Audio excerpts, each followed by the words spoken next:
I'm watching what's going on the world stage.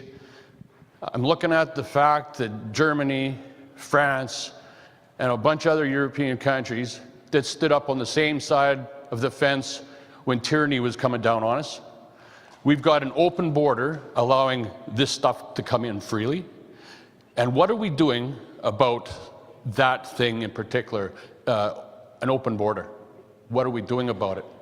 Okay. You're talking about my freedom and everybody's lives who gave here, everybody who put their life down on the line, and you're saying, it's okay, it won't happen to us. It's happening in France and it's happening all over. Sorry, sir, what's happening? The people are saying no, because these two cultures will not mix. Which two cultures are those, sir? Islam and Christianity. No, sorry, okay, hang on. Let's be, sorry? Democracy only works in a country like Canada if people are free to express their fears, their concerns, their opinions, and we get an opportunity to respond to them.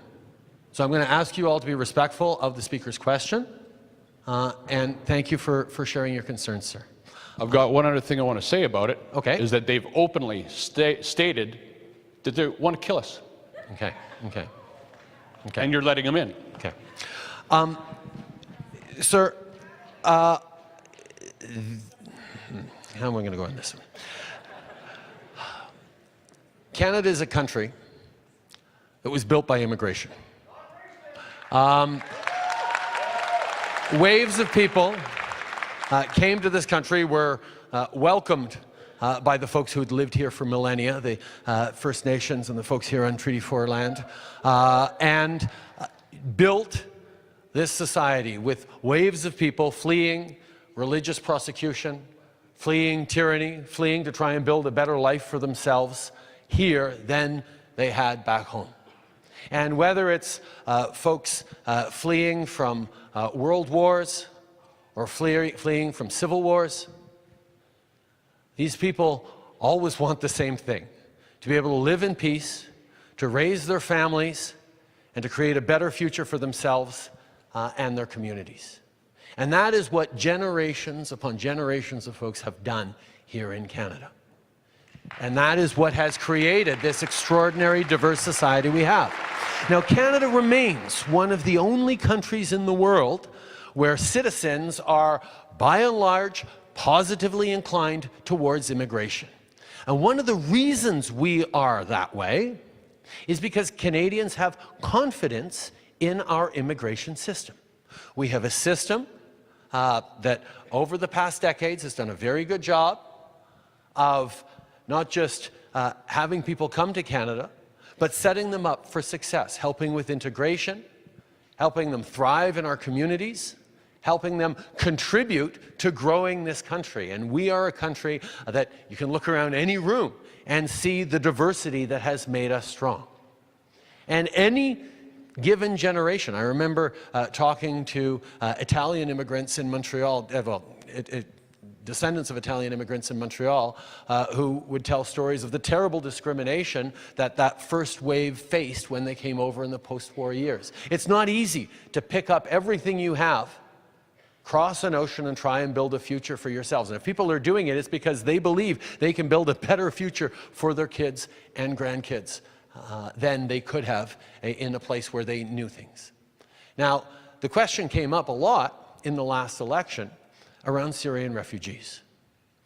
You will remember that we made a commitment in the 2015 election that Canada would accept 40,000 Syrian refugees in the first months of 2016.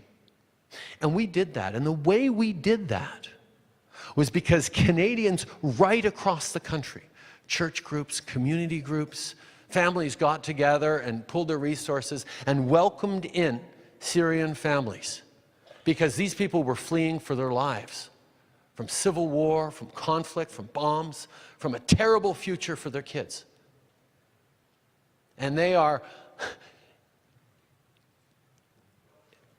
so grateful for the opportunity they have to contribute to a country where they don't have to fear for their kids' lives every single day, that they inevitably end up contributing in ways that we couldn't even imagine to growing our society. It doesn't mean it happens right away. There are difficulties in the first years on integration. There's always going to be challenges. But we know that this has been the story of Canada. People coming to try and build a better future. And there are always reasons to be concerned and reasons to be worried about someone different arriving in your neighborhood. But what Canadians have always known is that it's better for all of us if we're good neighbors.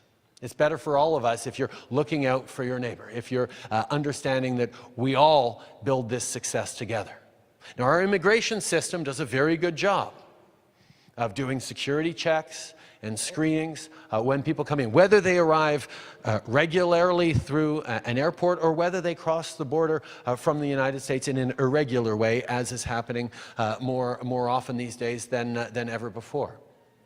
But we have an immigration system that is working.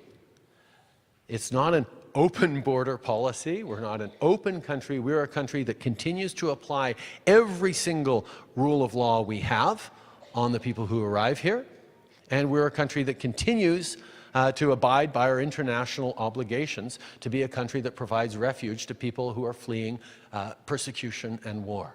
That is one of the things that has made Canada great, and that is one of the things that is going to be an incredible advantage for us in the world. We have a population that is aging. We need people to arrive with their talents, with their hopes, with their dreams, with their capacities to work hard, to build our communities, to build our future. We need to get it done right, but we are welcoming in people who are being turned away from other countries for the wrong reasons, and it is an incredible benefit to Canada. You can see all sorts of stories of people who say, wow, I'm not feeling the usual immigration accepting countries of Canada, the United States, Australia, the UK. Canada is the country that is benefiting from being able to draw in the best and the brightest because we are still understanding that immigration is an economic benefit to Canadians. It makes our communities more resilient. It makes our country stronger, and it will continue to.